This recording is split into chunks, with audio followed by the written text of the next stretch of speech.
जल्दी जल्दी वो अस्तर है, वो भी अस्तर, अस्तर निकाल दो ना।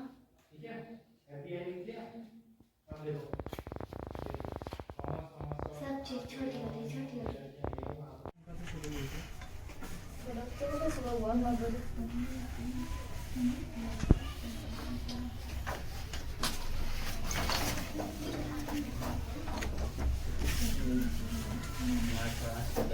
सर को दिखाना तुमने क्या क्या बनाया है।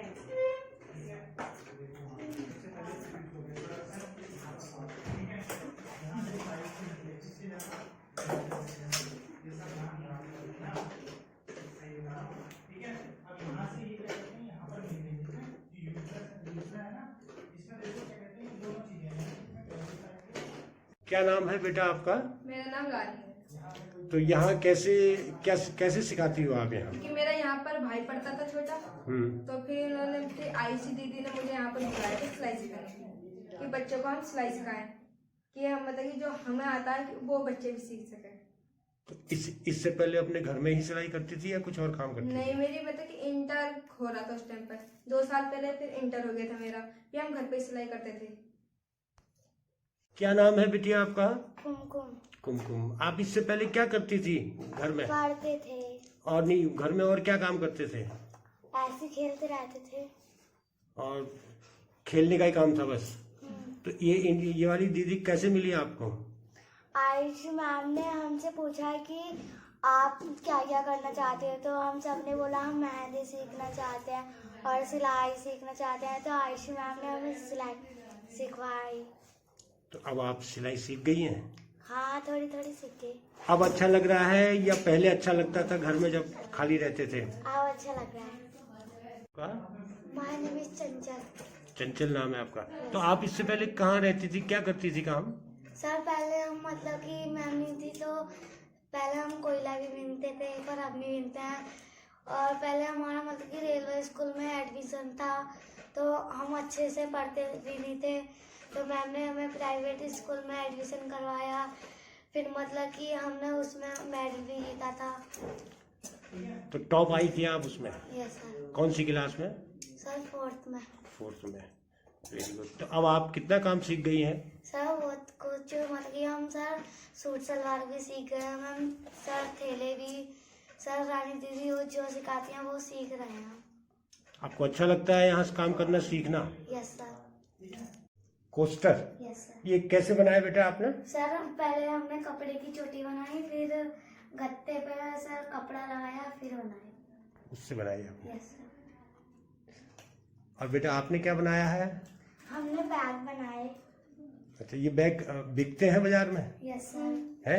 कितने का एक बैग बिक जाता है? पता नहीं, मैम सेल करती हैं। अच्छा, सेल होती है ये? ठीक ठीक। क्या नाम है आपका? निर्मल जोशी। तो आप ये जो यहाँ पर बच्चों को पढ़ा रहे हैं, ये आपको अपनी खुद की प्रेरणा है या एक सामाजिक सेवा करने का मन में कोई संकल्प है? जी, दूसरा सामाजिक सेवा करने का मन में एक संकल्प है, और शायद ये हम लोगों का नैतिक कर्तव्य भी है कि जो आप लोगों ने पढ़ा है अभी तक, तो दूसरों के साथ ज्ञान साझा करें। तो ये आप फ्री ऑफ कॉस्ट करते हैं? हाँ जी, एज एन NGO हम लोग यहाँ फ्री ऑफ कॉस्ट ही पढ़ाते हैं। अच्छा। और अपनी वॉलंटियरिंग करते हैं। मेरा नाम आयुषी नागर है, मैं काशीपुर से ही हूँ, यहीं से पली बड़ी हूँ, मेरी सारी एजुकेशन सब कुछ मेरी काशीपुर से ही हुई है। तो ये जो ख्वाहिश है ये 2017 में शुरू हुआ था। शुरू ये ऐसे हुआ कि जिस बच्ची से आप अभी मिले चंचल, तो ये कोयला बीन रही थी, तो जब इसको देखा कोयला बीनते हुए तो अच्छा नहीं लगा, क्योंकि मैं उस टाइम पढ़ने जा रही थी और ये उस टाइम कोयला बीन रही थी। तो उस वक्त लगा कि अरे ये तो मतलब मैं इतनी बड़े होके पढ़ाई कर रही हूँ और ये इतनी छोटी सी बच्ची कोयला बीन रही है, तो चीज़ें सही नहीं हो रही है। तो जब इससे मिली तो वहाँ पे केवल ये एक यही बच्ची नहीं थी, ऐसे बहुत सारे बच्चे थे जो ऊपर से नीचे तक कोयले में बिल्कुल सने हुए थे। तो फिर वहाँ जब इनसे जाके बात करी तो पूछा कि तुम पढ़ाई करोगे, तो इन सब ने कहा कि हाँ हम पढ़ेंगे, क्योंकि बच्चे तो होते ही है ना पढ़ने के लिए इच्छुक, बट इट्स जस्ट कि उन लोगों को अपॉर्चुनिटीज नहीं मिल पाती है। सब जब बात करी सबसे, तो बच्चों के नाम लिखे हुए थे स्कूल्स में, बट वो जाते नहीं थे वहाँ पे। क्यों? क्योंकि ये सब लोग चाइल्ड लेबर से इफेक्टेड थे। कोई ठेले पे लगा है, कोई कोयला बीन रहा है, कोई कबाड़ा बीन रहा है। तो फिर समझ में आया कि हम लोगों की एज अ ह्यूमन बीइंग हम लोगों की ये जिम्मेदारी है, नैतिक जिम्मेदारी है कि अगर हम लोग अपने लिए कुछ कर रहे हैं तो अपने साथ साथ हमें दूसरों के लिए भी कुछ करना चाहिए। तो इसलिए फिर मैंने अपने फ्रेंड्स सबको बताया कि ऐसे ऐसे है और हम इन्हें पढ़ाने चलेंगे। तो सबने कहा कि हाँ ठीक है, हम पढ़ाने चलेंगे। बट सर पढ़ाने से पहले ही इनको थोड़ा सिविलाइज बनाना बहुत इंपॉर्टेंट था, क्योंकि जो बहुत छोटी छोटी चीज़ें होती हैं जिनको हम ध्यान भी नहीं देते हैं, जैसे नहाना, कपड़े पहनना, ब्रश करना और बात कैसे करना, ये सब कुछ इनको नहीं आता था। तो हमको 6-7 महीना इनको ये सब चीज़ों में लग गया। But results were really very good. ये बच्चे बहुत अच्छा मतलब हमको रिस्पॉन्ड बहुत अच्छा कर रहे थे, क्योंकि इन सब बच्चों में लगन बहुत थी करने की। तो फिर धीरे धीरे हमने इनकी एजुकेशन पे काम करना शुरू किया।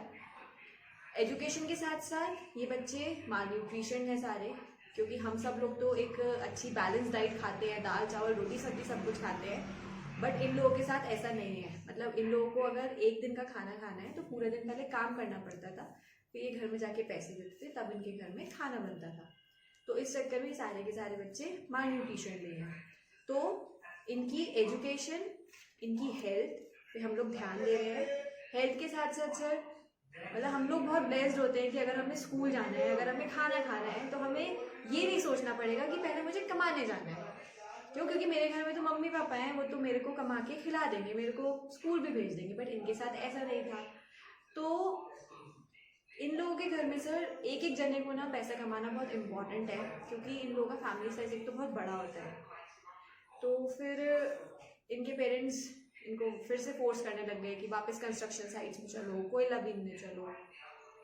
फिर हमने सोचा कि इनकी एम्प्लॉयमेंट पे भी हमको काम करना चाहिए। तो फिर इसीलिए हमने एक अपना प्रोजेक्ट बनाया, प्रोजेक्ट संपूर्ण, जिसके अंदर हम इनको वोकेशनल ट्रेनिंग देते हैं। इनको सिलाई, मेहंदी और इलेक्ट्रीशियन का छोटी छोटी चीज़ें, कंप्यूटर्स, ये सब कुछ सिखाते हैं। और आपको जान के बहुत अच्छा लगेगा कि ये बच्चे अब उससे पैसा कमा रहे हैं कि इनको मेहंदी लगाना आ गया है तो ये लोग ऑर्डर्स पे मेहंदी लगाते हैं। इनको सूट सिलना आ गया है, बैग सिलने आ गए तो ये लोग ऑर्डर्स पे सूट बैग सिलते हैं। उससे फिर जो भी पैसा आता है वो हम इनको देते हैं, इनके पेरेंट्स को देते हैं। तो ऐसे करके लग रहा है कि हाँ चीज़ें बहुत अच्छी चल रही हैं। इसके साथ साथ बच्चों की पढ़ाई के साथ साथ एक अच्छा मतलब मैं हमेशा से इनसे बोलती हूँ कि सक्सेसफुल बनो या नहीं बनो, तुम पैसे वाला बनो या नहीं बनो, लेकिन एक अच्छा इंसान ज़रूर बन जाना।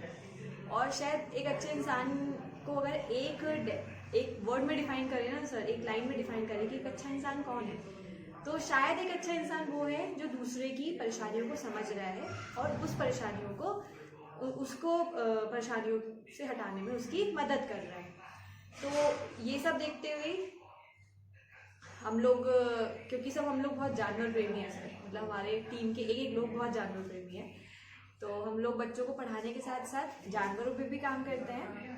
तो जो एनिमल्स सड़क पे जिनको चोट लग जाती है या एक्सीडेंट हो गया और वो लोग असुविधा के कारण सड़क पर ही मर जाते हैं, तो हम ऐसे जानवरों को सड़क पे जाके ट्रीटमेंट देते हैं। और अब तक सर हम मतलब मोर देन 300 से ज़्यादा हम जानवरों की ऐसे जान बचा चुके हैं। और आई डोंट नो मतलब मैं नंबर में भी काउंट नहीं कर पा रही हूँ, शायद 200 से 250 हम लोग अडॉप्शन करा चुके हैं। अडॉप्शन मतलब जो सड़क पे कुत्ते होते हैं उनको हम घर दिलवा चुके हैं कि अब वो एक हैप्पी फैमिली में रह रहे हैं। तो ये सब चीज़ें हैं जो कि बहुत अच्छी हैं।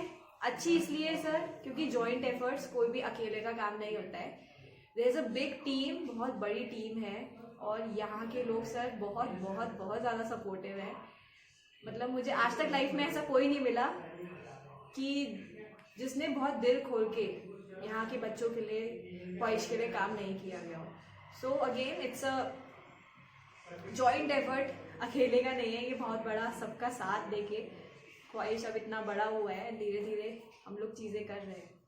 ठीक। सर बोलते हैं ना कि तुम्हारे पीछे, हम लोग बोलते हैं ना कि तुम्हारी बैक स्ट्रांग होनी चाहिए तभी तुम कुछ काम कर सकते हो। और मेरी बैक सर मेरी फैमिली, मतलब मेरी फैमिली में मेरी मम्मी, और मैं अपने पापा से भी यही सब, जब मैं छोटी थी तो यही सब डिस्कस करती थी कि पापा ऐसा करेंगे ऐसा करेंगे, और मम्मी आई मीन एक बोलते हैं ना सर ब्लाइंड फेथ कि हाँ ये जो कर रही है ये सही कर रही है। उनका इतना बड़ा सपोर्ट है कि आई डोंट, मतलब मैं इमेजिन भी नहीं कर सकती सर कि अगर मेरी मम्मी का सपोर्ट नहीं होता है ना तो शायद हम आज बात नहीं कर रहे होते। उनका बहुत बड़ा सपोर्ट है ख्वाहिश को लेकर। आपके माता और पिताजी क्या जॉब पर हैं या क्या है? सर मेरे पापा आईटीआई में ऑफिसर प्रोफेसर थे, और मेरी मम्मी भी आईटीआई से रिटायर्ड है। This is my family background.